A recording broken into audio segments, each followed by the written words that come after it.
Did you know that 1 in 4 high schoolers now identifies as LGBT? Now here's the thing, if we take that to its logical conclusion, that means 25% of the population is designed to not reproduce. Mr. Schmidt, from one Daniel to another, you bring shame on the Daniel name. You do not deserve to be irked by the concept of the white vans. You say that the LGBTQ community must not be designed to reproduce, and I am the B, which is clearly a letter higher than you have ever received in any high school class you have ever taken due to your level of reading comprehension. The L, the G, the B, and the T are all capable of reproduction, but because I don't think you can read well enough to understand why, I will humor you with a physical demonstration. I will, bit by bit, introduce myself to both of your parents. I will infiltrate your family functions, and I will begin to slowly, bit by bit, enamor your mother with my masculine charms. She will slowly, sweetly begin to writhe in ecstasy with me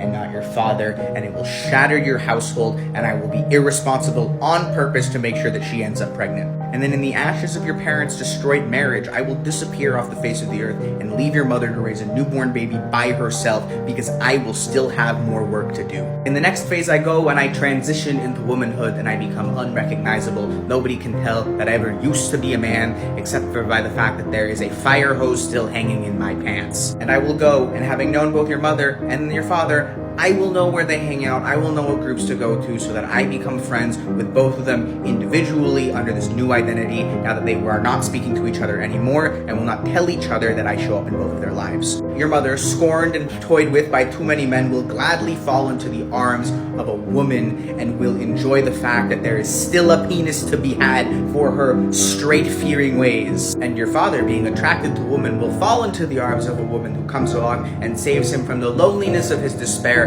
after his failure of a marriage, and I will peg that man and stick my girl cock up his ass as he rides and moans in pleasure. And then once I have worked my way into both of their hearts, I will double book a date at a restaurant that they used to go to when they were a couple so that they show up at the same time and they see me, and then I give them the big reveal that your video forced me to prove that the L, the G, the B, and the T are all designed to reproduce. Because unlike you, I do my due diligence with statistics. I don't stop at misunderstanding 25%. I give it 100% of the time, every time. There are 7 deadly sins, I will embody pride, and there are 9 too few circles of hell for your buffoonery. I won't just stop at pride, I will bring forth envy by being both the man and the woman that neither of your parents are capable of being. I will give you greed by wanting to take everything, and gluttony by actually doing it. I will give you wrath by spiting you personally, and I will give you sloth by not even caring enough to fulfill a requirement for sloth. Because at this point,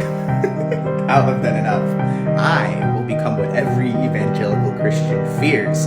I will bring fire and brimstone into your household. I will bind your parents in the most unholy matrimony imaginable. I will become the homosexual agenda. I will destroy your household, your family, your entire life. And only then will you have learned. Only then will you understand. And only then will you be able to return to the Council of Daniels. Only then will you be able to grovel in fear of the white vans once again.